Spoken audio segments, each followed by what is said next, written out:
नमस्कार साथियों, आज हम बात करेंगे कक्षा 12 के राजनीतिक विज्ञान के दूसरे भाग स्वतंत्र भारत में राजनीति के पहले अध्याय राष्ट्र निर्माण की चुनौतियां। राष्ट्र निर्माण की चुनौतियों में हमें आज बात करेंगे कि इस भारत में, आजाद भारत में हमें किन किन चुनौतियों का सामना करना पड़ा। जैसा कि आपको पता ही है कि हमारे संविधान में जो जो बातें लिखी गई थी, जो जो बातें कही गई थी, उनको लागू करना सरकार के सामने बहुत बड़ी मुश्किल थी। और एक नए राष्ट्र के रूप में हमें किन किन समस्याओं का सामना करना पड़ा, आज हम इस भाग में पढ़ेंगे। दो राष्ट्रों के साथ साथ आज हम इस भाग में एक बात और पढ़ेंगे कि विभाजन के समय लोगों को किन किन समस्याओं का सामना करना पड़ा, किस तरह से रजवाड़ों को शामिल किया गया, और भी बहुत सारी चुनौतियां जो भारत के सामने आ पड़ी। तो साथियों, जैसा कि हमने पहले भी पढ़ा कि संविधान में हमें बहुत सी जो है चीजें देखने को मिलती हैं। संविधान में हमें बताया गया कि किस तरह से एक देश को चलाना है और लोकतांत्रिक पद्धति से इस देश को विकास की गति पर ले जाना है। तो साथियों, अब हम बात करते हैं इस अध्याय के बारे में। आज हम इस भाग में पढ़ेंगे कि राष्ट्र निर्माण की चुनौतियों के कौन कौन से महत्वपूर्ण बिंदु हैं और किन किन बातों को लेकर आज हमें पढ़ेंगे सहमति बनी। और सहमति के साथ साथ अब आगे देखेंगे कि द्विराष्ट्र सिद्धांत के साथ साथ भारत के विभाजन के समय कौन कौन सी समस्याएं हैं। तो साथियों, शुरू करते हैं आज हम इस पहले भाग में कि राष्ट्र निर्माण की चुनौतियों में हम देखते हैं सबसे पहले सन 1947 में 14-15 अगस्त की मध्य रात्रि को हिंदुस्तान आजाद हुआ। हम सभी को पता है 47 की 14-15 अगस्त की मध्य रात्रि को एक भारत आजाद हुआ और 200 वर्ष की गुलामी से, अंग्रेजों की 200 वर्ष की गुलामी से इस तारीख को 14-15 अगस्त को जो है हमारा भारत आजाद हुआ। अब आजाद होने के साथ साथ हमें बहुत सी समस्याओं का सामना करना पड़ा। ये जो विभाजन था, ये भौगोलिक आधार पर भी था, धर्म के आधार पर भी था। तो अब हम इसमें देखते हैं कि किस तरह से हमें कौन कौन सी समस्याओं का सामना करना पड़ा। इस आजादी के साथ देश को विभाजन का सामना करना पड़ा। हमें नई नई आजादी मिली थी और आजादी का हमें जुनून था, और जुनून के साथ साथ हमें बहुत सी समस्याओं का भी सामना करना पड़ा।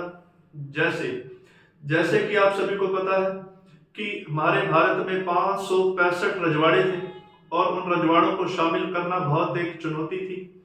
और चुनौती के साथ साथ लोग अब धर्म के नाम पर जो है एक दूसरे से मुकाबला करने लग गए थे। वो भारत जो कभी हिंदू मुस्लिम की एकता के रूप में था, लेकिन विभाजन के समय वो भारत अब हिंदुस्तान और पाकिस्तान, दो धर्मों के नाम पर दो राष्ट्र बन चुके थे। तो अब हम पढ़ते हैं कि स्वतंत्र भारत, जब हमारा भारत आजाद हुआ तो स्वतंत्र भारत के प्रथम प्रधानमंत्री कौन थे? जवाहरलाल नेहरू थे, जिन्हें हम चाचा नेहरू भी कहते हैं। प्रथम भारत के जो है प्रधानमंत्री थे वो थे जवाहरलाल नेहरू। जवाहरलाल नेहरू द्वारा एक भाषण दिया गया था। वो 14-15 अगस्त की मध्य रात्रि को एक भाषण दिया गया था, ट्रस्ट विद डेस्टिनी, अर्थात भाग्यवधु से चिर प्रतीक्षित। इसके बारे में हम एक अलग चर्चा करेंगे। और साथियों, जब हमारा भारत आजाद हुआ तो आजाद भारत के साथ साथ हमें किस बात पर सहमति बनी कि दो राष्ट्र होंगे। भारत जो आजाद होगा तो वो किस बात पर सहमति बनी? लोकतांत्रिक पद्धति। लोकतांत्रिक पद्धति क्या है? लोकतांत्रिक पद्धति ये है कि भारत भले आजाद हो गया, लेकिन अब इसका जो संचालन होगा वो लोकतांत्रिक पद्धति से होगा कि चुनाव होंगे समय समय पर, और लोकतंत्र को ध्यान में रखते हुए, जैसा कि हमारे संविधान में लोकतांत्रिक पद्धति के बारे में भी लिखा गया है, तो लोकतांत्रिक पद्धति को ध्यान में रखते हुए अब इस देश का विकास होगा, संचालन होगा। दूसरी बात पर सहमति बनी थी, सरकार सभी वर्गों के लिए कार्य करेगी। जैसा कि आपको पता है कि जो हमारा भारत और पाकिस्तान का विभाजन हुआ था वो धर्म के नाम पर हुआ था। हिंदुस्तान हिंदुओं के लिए, मुसलमान पाकिस्तान के लिए, और मुसलमानों के लिए पाकिस्तान था। लेकिन अब इस बात पर यह भी ध्यान रखना था कि भारत सरकार को, कि सरकार सभी वर्गों के लिए कार्य करेगी, सरकार सभी वर्गों के लिए कार्य करेगी। हमारे भारत में अलग अलग वर्ग के लोग रहते हैं, 36 कौमों के लोग रहते हैं, और पूरे भारत को जितने भी लोग हैं उनका किस तरह से सुधार करेगी और उनका विकास करेगी। तो इस बात में हम आगे बढ़ते हुए, भारत को सामान्य रूप से आजादी नहीं मिली, बल्कि भारत को 3 अलग अलग भागों में बांट दिया गया। पहला भाग ब्रिटिश भारत, दूसरा भाग पाकिस्तान, और तीसरा भाग रजवाड़े। और अब इसमें रजवाड़ों पर भी हम इस भाग के अंतिम में चर्चा करेंगे। साथियों, ब्रिटिश भारत वो था, भले ही भारत आजाद हो गया था लेकिन कुछ जगहों पर ब्रिटिश अभी भी थे। और पाकिस्तान विभाजन 14-15 मध्यरात्रि को जब विभाजन हिंदुस्तान का आजाद हुआ तो एक नया राष्ट्र पाकिस्तान भी बना। और रजवाड़े वो रजवाड़े जो किसी राजा महाराजाओं के ठिकाने होते थे, जहां पर राजाओं महाराजाओं का शासन होता था, उसे रजवाड़े कहा जाता है। अब रजवाड़े जो थे उनको शामिल करना भारत में वो सबसे बड़ी एक चुनौती थी, जिसका काम जो है हमारे लोह पुरुष सरदार वल्लभ भाई पटेल ने, जिन्हें यूनिटी का जो है कहा जाता है, और इन्होंने रजवाड़ों को शामिल करके एक नए राष्ट्र का निर्माण किया। अब देखते हैं आजाद भारत के सामने 3 चुनौतियां कौन कौन सी थी। हमने पहले पढ़ा कि भारत जब आजाद हुआ तो उनके सामने बहुत बड़ी समस्याएं आन खड़ी हुई थी, और किन किन क्षेत्रों के आधार पर जो है भारत आजाद हुआ था, ब्रिटिश भारत, पाकिस्तान और भारत। तो इस पर अब हम बात करते हैं आजाद भारत के सामने 3 चुनौतियां कौन कौन सी थी। तो सबसे पहली चुनौती एकता व अखंडता की चुनौती है। ठीक है, एकता और वह अखंडता, जिसके नाम से ही पता चल रहा है कि सभी को एकत्रित करके रखना और भारत की जो अखंडता है उस पर आंच न आने देना। तो ये जो चुनौती थी, सबसे महत्वपूर्ण चुनौती, जिसका सामना भारतीय सरकार को करना पड़ा। तो इस चुनौती में हम पढ़ते हैं 565 रजवाड़ों को। रजवाड़ों के बारे में अभी हमने चर्चा की, रजवाड़े क्या होते हैं। तो 565 रजवाड़ों को भारत में शामिल कर अखंड भारत बनाना एक चुनौती बन गया।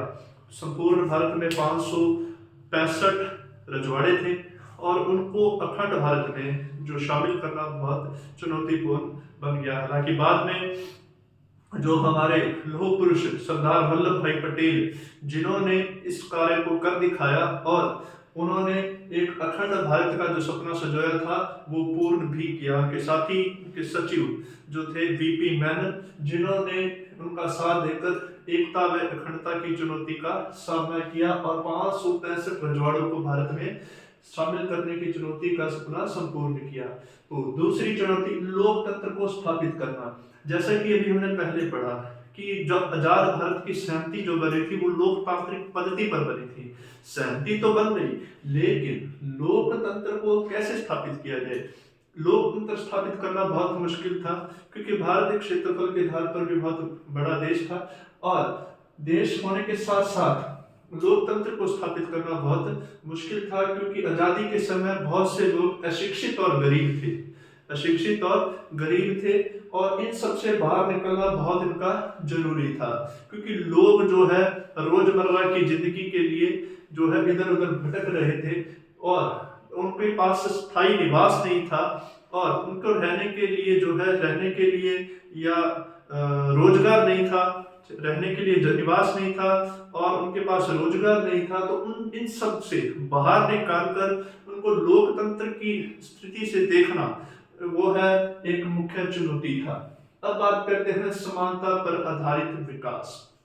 समानता पर आधारित विकास में है आजादी के समय सरकार के सामने मुख्य चुनौती यह थी कि सर्व समाज का भला कैसे हो, समान विकास करना एक चुनौतीपूर्ण था। तो सरकार के साथ ये था कि भारत में सर्व समाज, बहुत से समाज थे और उन सभी समाजों को एक साथ लेकर विकास करना बहुत चुनौतीपूर्ण था, क्योंकि अभी भी बहुत से जो है बहुत से लोग जो ऐसे थे जो पाकिस्तान से इधर स्थापित हुए थे, विस्थापित हुए थे, तो उनके लिए जो है एक निवास और रोजगार, जैसे कि हमने पहले भी चर्चा की, तो ये सब उनको समानता की दृष्टि से देखना एक भारत सरकार के सामने बहुत बड़ी चुनौतीपूर्ण था।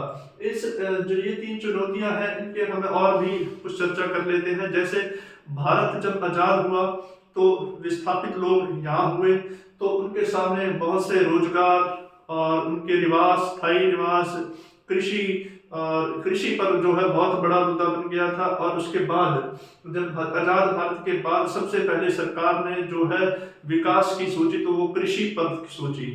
तो अभी हमने पढ़ा कि भारत के सामने मुख्य रूप से 3 चुनौतियां कौन कौन सी थी। और अब हम देखते हैं एक पॉइंट, प्रथम गणतंत्र 26 जनवरी 1950 को, 26 जनवरी 1950 के दिन डाक टिकटों को जारी किया गया, जिनमें देश के सामने चुनौतियों को प्रदर्शित किया गया था। ये डाक टिकटों को के ऊपर देश के सामने जो मुख्य रूप से 3 चुनौतियां थी, उनको प्रदर्शित किया गया था। ये डाक टिकटें आपकी पुस्तक पर बनी हुई हैं। तो अब इसके बाद देखते हैं अगला पॉइंट, में इंपॉर्टेंट पॉइंट है ये, और ये है द्विराष्ट्र सिद्धांत। द्विराष्ट्र सिद्धांत किसने पेश किया था? मुस्लिम लीग ने पेश किया था। तो क्या था ये द्विराष्ट्र सिद्धांत? इस सिद्धांत के अनुसार भारत एक नहीं दो अलग अलग कौमों का देश था। इस सिद्धांत के अनुसार भारत एक नहीं दो अलग अलग कौमों का देश था। इसलिए 2 देशों की मांग की गई, जिसमें पहला देश था भारत जो कि हिंदू राष्ट्र बना, तथा दूसरा देश था पाकिस्तान जो कि मुस्लिम राष्ट्र बना। तो द्विराष्ट्र सिद्धांत पेश किसने किया था? मुस्लिम लीग ने। और मुस्लिम लीग में इस द्विराष्ट्र सिद्धांत में था क्या कि भारत जो है भारत है, तो 2 कौमों का देश है, एक नहीं 2 कौमों का देश था। इसलिए 2 देशों की मांग की गई। पहला राष्ट्र जो हिंदू राष्ट्र हिंदुस्तान अर्थात भारत, और दूसरा देश पाकिस्तान जो कि एक मुस्लिम राष्ट्र बना। और इस बंटवारे के साथ साथ बहुत सी समस्याएं भी आई, उन समस्याओं के बारे में भी हम चर्चा। अब देखते हैं विभाजन की समस्याएं। विभाजन की समस्याओं में पहला पॉइंट जो है 2 पाकिस्तान। अब 2 पाकिस्तान से क्या अर्थात है? अर्थात पूर्वी व पश्चिमी पाकिस्तान। एक जो है क्या था कि जब भारत और पाकिस्तान का विभाजन हुआ, तो भारत में कुछ ऐसे जगह थे जहां पर हिंदू बहुसंख्यक थे, बहुत संख्या में थे। और पाकिस्तान और पूर्वी व पश्चिमी पाकिस्तान में ऐसे इलाके थे जहां पर क्या था, मुसलमान अधिक संख्या में थे। तो पूर्वी व पाकिस्तान व पश्चिमी पाकिस्तान। अब देखते हैं उत्तर, दक्षिण, पूर्व और पश्चिम। तो ये जो एरिया था, यहाँ पर भी मुसलमान अधिक थे, और ये जो था पूर्व, यहाँ पर भी मुसलमान अधिक थे। लेकिन अब इन दोनों को जो है, इन दोनों के विभाजन की समस्याएं आ रही थी। ये एक महत्वपूर्ण समस्या थी कि इसको पश्चिमी पाकिस्तान माना जाए और इसको पूर्वी पाकिस्तान माना जाए। लेकिन बाद में ये बांग्लादेश के नाम से एक नया राष्ट्र बना, उसके बारे में हम आगे चर्चा करेंगे। तो ये थे 2 पाकिस्तान, पूर्वी व पश्चिमी पाकिस्तान। इन दोनों के बारे में भी विभाजन की समस्याएं बहुत आई। उसके बाद है राज्यों का विभाजन। पंजाब व बंगाल जो कि एक बहुसंख्यक राष्ट्र थे, जहां पर हिंदू व मुसलमान दोनों थे, उनके बारे में भी बहुत समस्याएं आई कि राज्यों का विभाजन कैसे किया जाए।